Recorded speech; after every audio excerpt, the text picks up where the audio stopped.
Nah, ketika kita menggambarkan sebuah reaksi, maka kita akan menuliskan bahan dan hasil. Biasanya, kalau kita menuliskan bahan, itu kita tulis di sebelah kiri tanda panah, seperti ini. Dan hasil di sebelah kanan tanda panah. Hasil adalah yang dituju oleh tanda panahnya ini. Beberapa reaksi itu bisa terjadi bolak-balik. Jadi bisa ke kanan ke kiri. Tapi untuk pelajaran kimia dasar ini kita tidak sampai ke reaksi yang bolak-balik. Baik, persamaan reaksi itu adalah sebuah gambaran ini.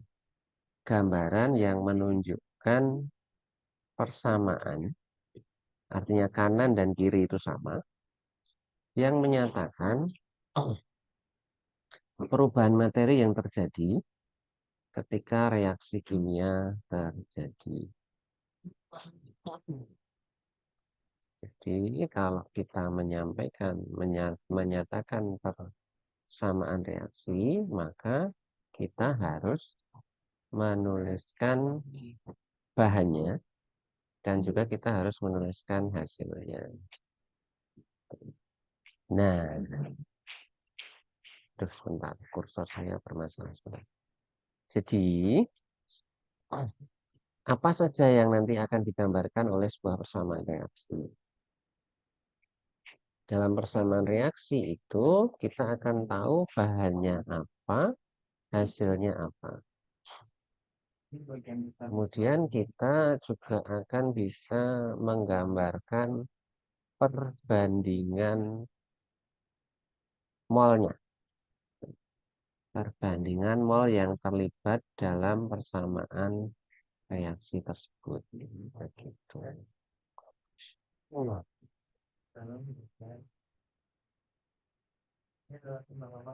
Jadi, misalnya kita punya contoh H2S direaksikan dengan S menghasilkan H2S, itu berarti bahannya H2 dan S, hasilnya adalah H2S. Di sini kebetulan ini contoh yang sudah setara, ya. Di sebelah kiri hanya 2, di sebelah kanan hanya juga 2. Di sebelah kiri S-nya 1, di sebelah kanan S-nya juga 1. Nah, ketika kita menuliskan sebuah persamaan reaksi, maka kita menuliskan koefisien di depan rumus zat kimia yang terlibat ini. Kalau koefisiennya 1, seperti sudah pernah kita bahas, kalau koefisiennya 1 itu tidak perlu dituliskan. Tapi kalau koefisiennya 2, 3, nah itu perlu dituliskan. Nah, gitu. Sekarang pertanyaan berikutnya, kalau ada persamaan yang belum setara, maka apa yang bisa kita lakukan? Kita bisa melakukan proses penyetaraan. Ya. Kita setarakan itu maksudnya kita menunjukkan bahwa yang di kiri harus sama dengan yang di kanan. Caranya dengan memberikan koefisien reaksi.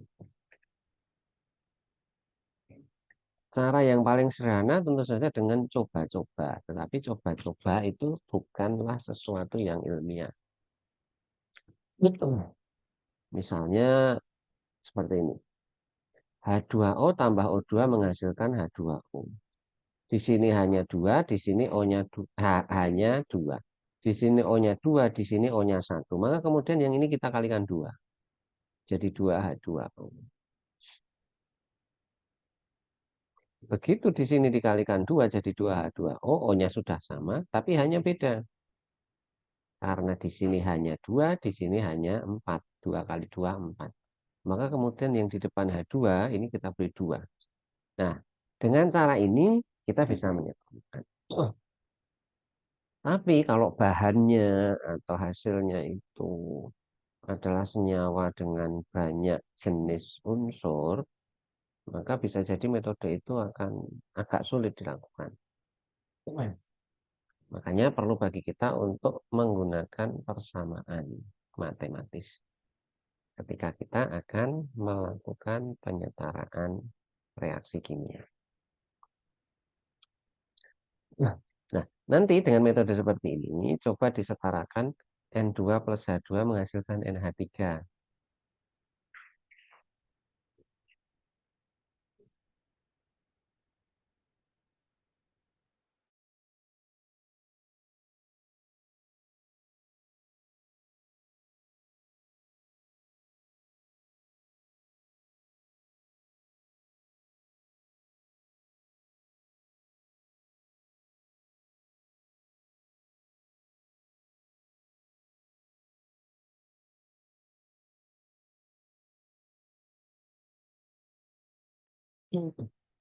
Baik, mohon maaf. Baik, nanti dicoba ya di rumah, disetarakan. Oh iya, saya sekarang ini kan psikologi sudah nggak bisa dipakai. UMS minta kita menggunakan SPADA dan Open Learning. Nah, kemarin saya coba membuka kelas kimia yang Open Learning, yang SPADA itu ternyata menu editnya itu nggak ada. Jadi saya agak bingung itu kok bisa nggak ada. Jadi untuk sementara kita nanti menggunakan WA saja ya. Nanti saya kirim filenya ke penanggung jawab. Nanti mohon penanggung jawab bisa menyebarluaskan filenya. Baik, nanti silakan dicoba N2 plus H2 menghasilkan NH3. Nah, ini metode yang lebih ilmiah dan ini yang saya harapkan. Jadi kan nanti ketika di UTS ada soal seperti ini, penyetaraan reaksi, maka gunakanlah metode persamaan matematika seperti ini. Jangan hanya coba-coba.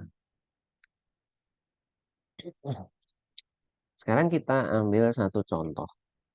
Langsung ke contoh saja karena kalau teoritis malah agak sulit ini belajar. HNO3 ditambah H2S akan menghasilkan NO, S, dan H2O. Kalau kita lihat sekilas, di sini hanya satu, di sini dua, berarti tiga. Dan di sini hanya dua. Oh, berarti ini kondisinya tidak setara. Berarti kita harus menyetarakan. O-nya di sini tiga, di sini satu, dua. Berarti ini memang belum setara. Maka kita harus menyetarakan. Nah, langkah pertama bagi kita untuk menyetarakan adalah menuliskan huruf sebagai pengganti koefisien di depan setiap unsur atau senyawa yang terlibat. Pada contoh ini, di depan HNO3 saya beri huruf A kecil, di depan H2S saya beri huruf B kecil, di depan NO saya beri huruf C kecil, dan seterusnya.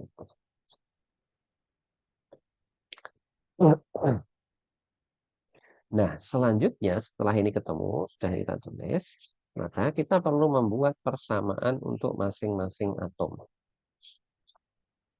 Misalnya, kita tulis dulu H.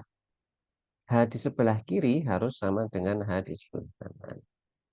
H di sebelah kiri itu 1A ditambah 2B. Kita tulis dulu. A tambah 2B sama dengan, ya. Di sini H hanya ada di H2O. Kita tulis 2E.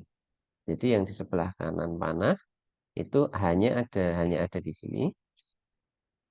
Jumlahnya 2E. Kita tulis A tambah 2B menghasilkan 2E. Kita sebut ini sebagai persamaan pertama. Sekarang atom N. Atom N di sebelah kiri itu jumlahnya 1A saja, karena di sini nggak ada N. Kemudian di sebelah kanan panah ada di sini nggak ada, jumlahnya 1C. Berarti untuk atom N persamaannya adalah A sama dengan C. Ini kita anggap sebagai persamaan kedua. Kemudian berikutnya atom O.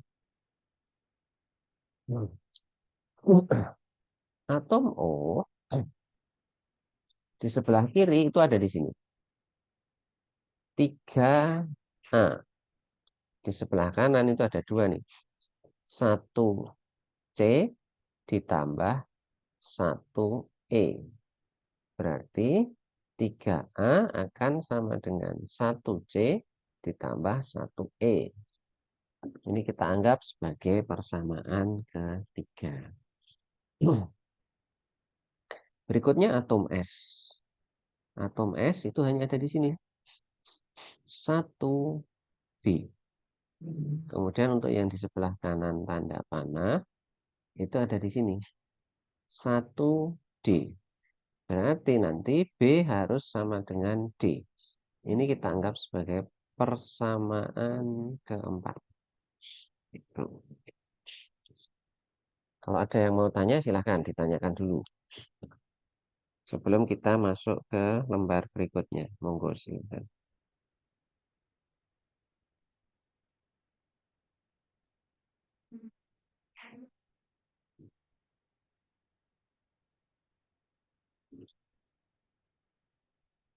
Tidak ada.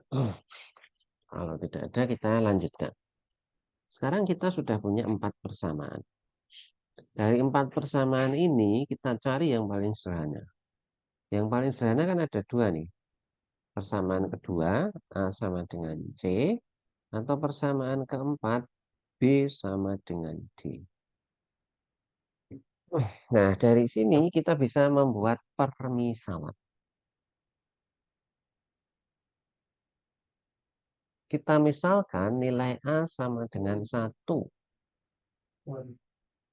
Nah, kita kan tadi lihat di persamaan kedua, itu A sama dengan C.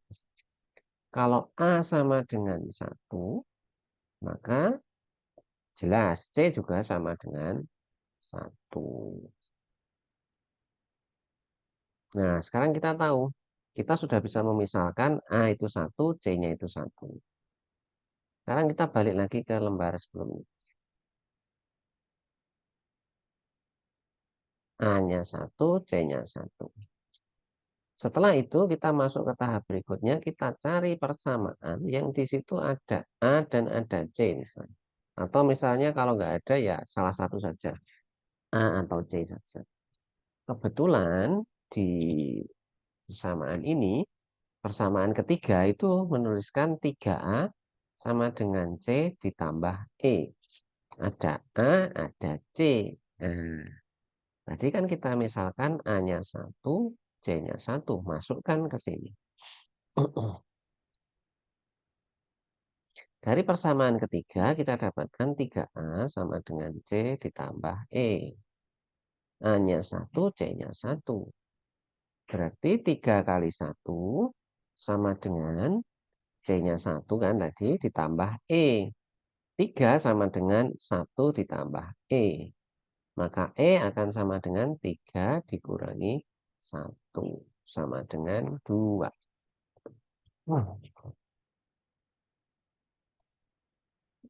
Oke ya, sekarang kita sudah punya nih. A-nya 1, C-nya 1, E-nya. Setelah itu kita melihat persamaan yang lain. Kita sudah punya A, sudah punya C, sudah punya E. Di sini yang persamaan keempat itu B sama dengan D. Belum bisa nih kita hitung. Jadi kita lihat di sini. Ada A, ada B, ada E. Tadi A-nya sudah ketemu, E-nya sudah ketemu. Tinggal nyari B-nya. Berarti kita selesaikan persamaan yang ini. Persamaan 1. Dari persamaan 1, A ditambah 2B menghasilkan 2E atau sama dengan 2E. A-nya 1, C-nya 1. Kita masukkan ke sini. 1 ditambah 2B akan menghasilkan 2E, 2 kali 2. Karena di sini kita sudah tahu E-nya itu sama dengan 2. Berarti 1 ditambah 2B sama dengan 4. Satunya pindah ke sini. 2B sama dengan 4 dikurangi 1. 2B sama dengan 3. Ya kan? Kita sederhanakan lagi. Kita bagi 2 dua-duanya. B akan sama dengan 1,5. Kemudian dari persamaan 4 tadi ketemu kan. B sama dengan D. Berarti D-nya juga 1,5.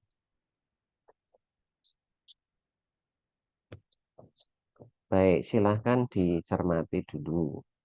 2 menit, 3 menit. Kalau ada yang ingin ditanyakan, silahkan ditanyakan.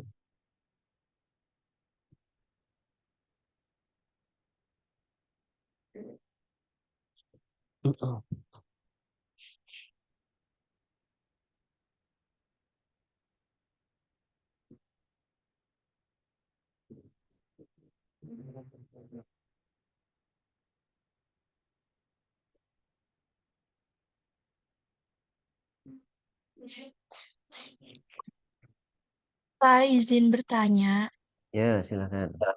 itu kan yang awal kita misalkan nilai A-nya sama dengan 1.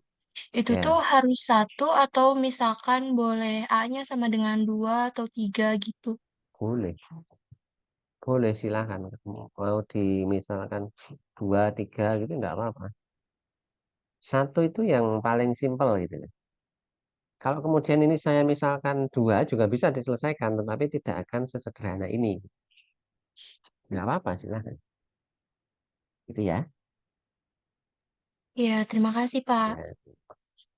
Nah, ini itu belum selesai loh ya. Karena kita baru tahu A, B, C, D, E. Kita baru tahu A, B, C, D, E-nya di sini dari persamaan ini. Sekarang, ketika kita menyetarakan sebuah aksi, yang perlu diingat adalah koefisien reaksinya itu harus bilangan asli.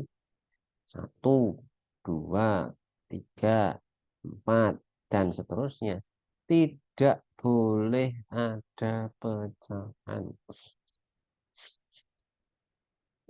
Tidak boleh. Sementara kita di sini masih punya pecahan nih untuk B dan untuk D. Kita lihat slide berikutnya dulu. Oh, ini dulu aja. Nah, ini kan A, C, E-nya sudah bilangan asli nih. Cuma B dan D-nya belum bilangan asli. Karena kebetulan ini 1,5, bagaimana cara kita membuat supaya yang 1,5 ini jadi bilangan asli? Ya, cara termudah 1,5 dikalikan 2.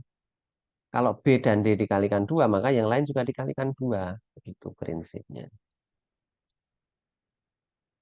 Kalau semua sudah dikalikan 2, nanti kita akan dapatkan A sama dengan 2, B sama dengan 3, C sama dengan 2, D sama dengan 3, dan E sama dengan 4. Ini nanti kita masukkan ke reaksinya. A masuk sini, B masuk sini, C masuk sini, D masuk sini, E masuk sini. Tuliskan reaksi lengkapnya, kemudian setelah itu dibuktikan lagi apakah jumlah H di sebelah kiri sama dengan jumlah H di sebelah kanan. N di kiri sama dengan N di kanan. O di kiri sama dengan O di kanan. Kalau sudah semua oke, kanan dan kiri sama, berarti itu sudah menjadi reaksi yang setara. Ingat, kita ulang lagi. Koefisien reaksi, angka-angka yang ada di depan unsur atau senyawa ini, itu menunjukkan perbandingan mol. Menunjukkan perbandingan partikel. Nah, itu jangan sampai dilupakan, karena nanti kita misalnya di soal, saya minta kalian menyetarakan ini. Kemudian saya berikan tambahan soal. Kalau HNO3-nya 30 mol, berapa H2O-nya? Nah, kalau ini sudah ketemu kan kita bisa ngitung. Kalau di sini 30, berarti ya di sini ya 60 gitu. Nah, seperti itu ya. Baik. Ada yang mau ditanyakan? Silakan. Yuk,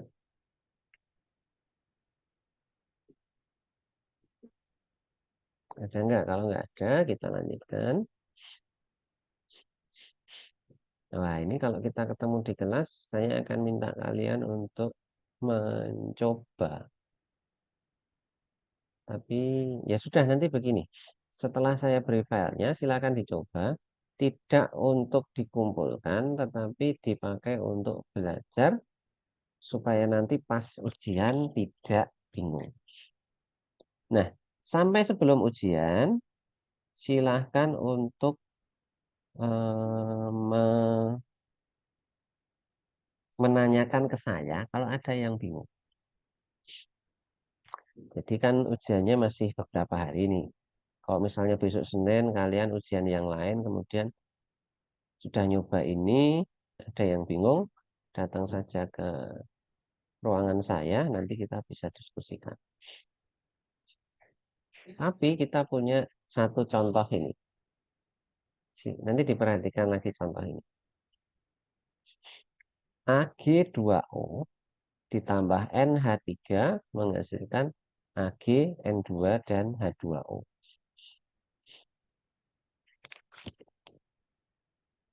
Kita berikan dulu huruf pengganti koefisien reaksinya. Di sini kita beri A, di sini kita beri B, di sini kita beri C, D, dan E. Setelah itu kita bisa membuat persamaannya. Untuk atom Ag dulu. Ag di sebelah kiri itu 2A. Di sebelah kanan 1C. Berarti 2A sama dengan C. Kemudian atom O. Di sini ada 1A. Di sini di kanan ada 1E. Berarti A sama dengan E. Kemudian N. N di kiri 1B. Di kanan 2D. Kemudian H di kiri 3B. Di kanan 2E. Nah, beri nomor ke setiap persamaan 1, 2, 3, 4. Nah, dari sini kita cari yang paling sederhana dulu. Yang paling sederhana itu ini. A sama dengan E. Kita misalkan A sama dengan 1. Kalau A sama dengan 1, berarti E juga sama dengan 1. Ya enggak? Tulis dulu. A sama dengan 1, berarti E sama dengan 1. Terus kita lihat persamaan yang lain. Yang ada A-nya atau yang ada E-nya. Kebetulan persamaan 1 ini ada A-nya. 2A sama dengan C. Kalau A-nya 1, berarti C-nya adalah 2 kali 1, sama dengan 2. Tulis di sini. C sama dengan 2. Sekarang kita sudah tahu A1, E-nya 1, C-nya 2. Ya. Terus kita mencari persamaan yang tersisa ini yang ada A, E, atau C. Kebetulan yang ada ini E. 2E sama dengan 3B. Kalau E-nya 1, berarti 3B sama dengan 2 kali 1, sama dengan 2. 3B sama dengan 2. Ya kan? 3B sama dengan 2, berarti B-nya adalah 2 dibagi 3. 2 per 3.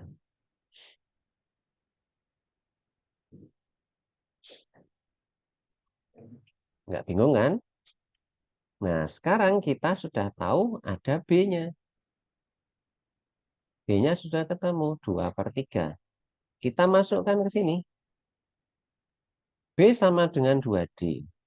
Kalau B-nya 2/3, maka 2/3 sama dengan 2D. Kalau 2/3 sama dengan 2D, berarti D-nya adalah 2/3 dibagi 2. Sama dengan 1/3. Begitu.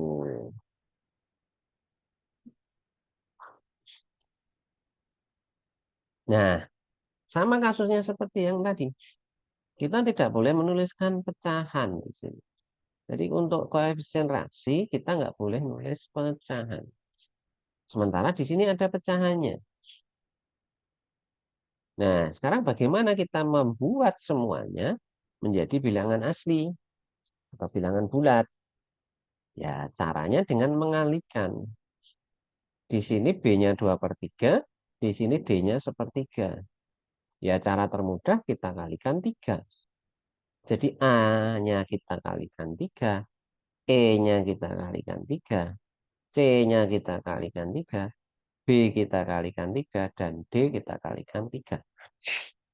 Setelah itu masukkan ke sini, menggantikan A, B, C, D, E.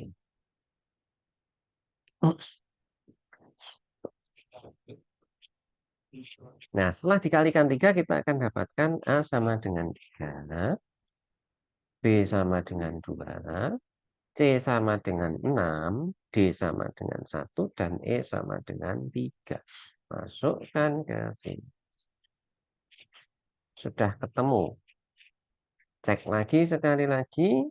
Kalau sudah benar, sebelah kiri sama dengan sebelah kanan, maka kalian sudah punya persamaan reaksi yang sudah betul. Sudah setara kanan dan kiri. Gitu ya. Ada yang mau ditanyakan, silakan.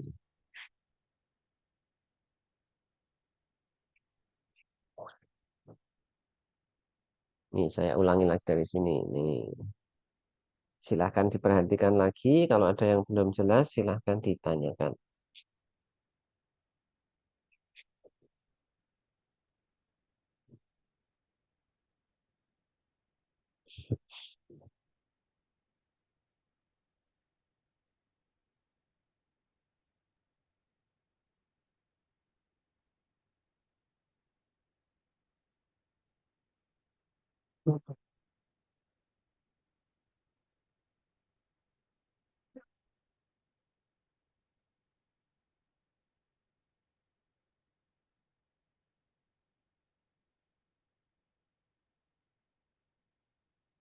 Pak, izin bertanya. Ya, silakan. Itu kan yang setelah hasil persamaan, AG-nya jadi angka depannya 6. Terus yang sebelumnya itu AG-nya 2 sama yang bawahnya 2 terus angka depannya 3. Mhm. Berarti kalau misalkan kita mau mengecek persamaan, mengeceknya lagi itu udah sama apa belum, berarti yang angka yang di bawah dikalikan dengan angka yang di depan. Iya, betul. Gitu. Oh ya, terima kasih. Ya,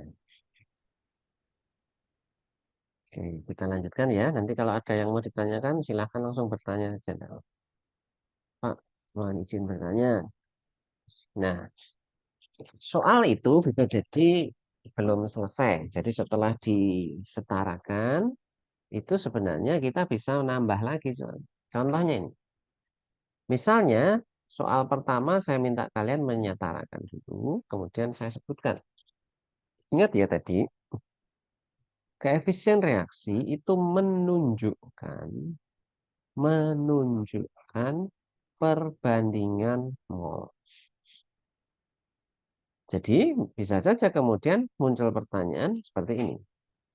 Jika N2 yang terbentuk 30 mol di sini, 30 mol, berapa jumlah partikel NH3 yang bereaksi? Ingat ya, koefisien reaksi menunjukkan perbandingan mol. Kalau di sini 1 menunjukkan 30, kalau 2 berarti menunjukkan 60. Nah, 60 itu baru molnya NH3, bukan jumlah partikel. Ingat, kalau kita diminta berapa jumlah partikelnya, maka rumusnya adalah mol dikalikan bilangan Avogadro. Itu. Bisa saja soalnya kemudian yang ditanyakan gram. Di sini N2-nya 30 mol. Pertanyaannya, berapa gram Ag2O yang bereaksi? Kalau di sini 30, ya, 1 menunjukkan 30, maka kalau 3 menunjukkan berapa? 90 kan? Berarti 90 mol Ag2O. Kalau yang ditanyai adalah gram, maka kita menghitung gramnya. Ingat dulu, gram itu mol dikalikan massa molekul relatif. Nah, kalau pertanyaannya berapa gram, berarti Anda perlu mengetahui berapa massa atom relatif Ag, berapa massa atom relatif O. Nggak usah khawatir, nanti kalau memang ada yang seperti itu, maka saya akan menuliskan massa atom relatifnya.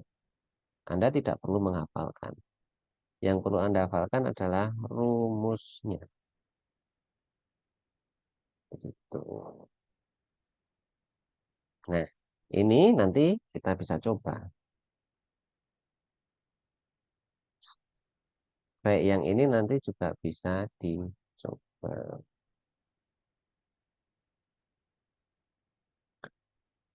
Begitu ya. Kita kembali ke awal lagi supaya Anda tidak lupa.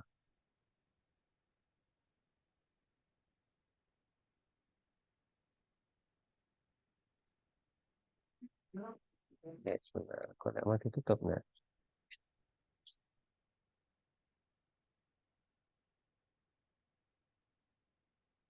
Nah, ini rumusnya ada di sini. Kalau gram, yang ditanya gram, itu berarti mol dikalikan massa atom relatif atau mol dikalikan massa molekul relatif. Gitu. Kalau yang ditanyakan jumlah partikel, ingat, kalau jumlah partikel berarti kalian harus memasukkan rumus jumlah partikel sama dengan mol dikalikan bilangan Avogadro. Tuh. Itu yang perlu diingat rumusnya.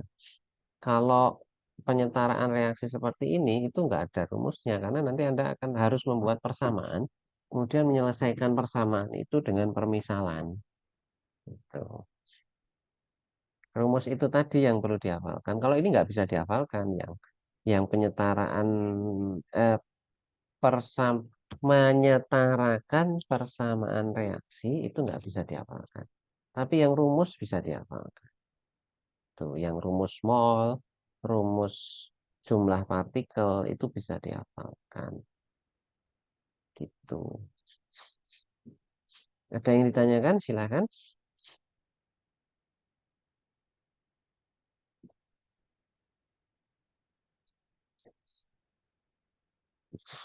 Nggak ada.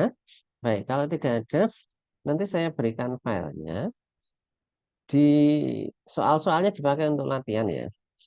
Karena kadang-kadang saya mengeluarkan soal ujiannya itu ya dari soal-soal ini. Jadi saya akan ambil beberapa soal dari soal latihan, kemudian nanti dipakai untuk soal ujian. Tinggal bagaimana nanti saya mengembangkannya. Misalnya, kita lihat contoh pertama tadi, yang ini. Dari satu soal ini, saya bisa bertanya, saya bisa menanyakan jumlah molnya. Misalnya diumpamakan salah satu molnya sekian, maka yang lain tuh molnya berapa. Kemudian bisa ditambah berapa jumlah partikelnya, bisa ditambah berapa gram bobotnya. Seperti itu.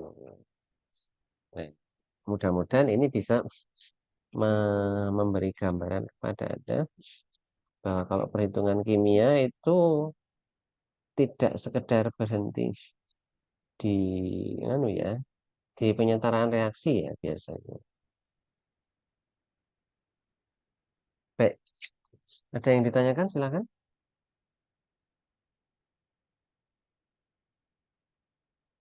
Ada nggak? Kalau tidak ada, nanti segera saya kirim filenya ke PJ. Nanti tolong PJ-nya menyampaikan ke teman-temannya. Terus dicoba. Soal-soalnya itu dicoba, dihitung, dicoba dikerjakan. Kalau ada yang bingung, silahkan ketemu saya di kantor. Masih ada beberapa hari sebelum ujian kimia. Waduh. Baik, saya kira itu saja. Terima kasih adik-adik semua atas kehadirannya di ruangan Zoom ini. Senin sudah ujian tengah semester. UTS pertama bagi kalian. Pesan saya, jangan lupa kartu ujiannya dicetak. Perhatikan baik-baik jadwalnya. Jangan sampai keliru. Ya. Kemudian yang berikutnya, jangan lupa minta doa restu orang tua. Yang kos tidak sempat pulang, ya telepon, sampaikan. Pak, Bu, besok Senin saya ujian tengah semester. Mohon doanya. Kalau yang bisa pulang, akan lebih baik. Ketemu langsung, kemudian sampaikan bahwa besok Senin adalah ujian tengah semester. Mohon minta didoakan. Baik, saya kira itu saja adik-adik sekalian. Materi kita sebelum UTS sudah tuntas. Nanti setelah UTS kita akan masuk ke materi kadar dan kimia organik, sedikit kimia organik. Kita tutup. Alhamdulillahirrahmanirrahim. Assalamualaikum warahmatullahi wabarakatuh. Waalaikumsalam warahmatullahi wabarakatuh. Warahmatullahi wabarakatuh. Terima Terima kasih kasih, Kak Pak Pras. Pras. Ya, sama-sama. Belajar yang baik ya, jaga kesehatan. Ya Baik, Pak. Pak. Terima kasih Ya, Pak. Pak.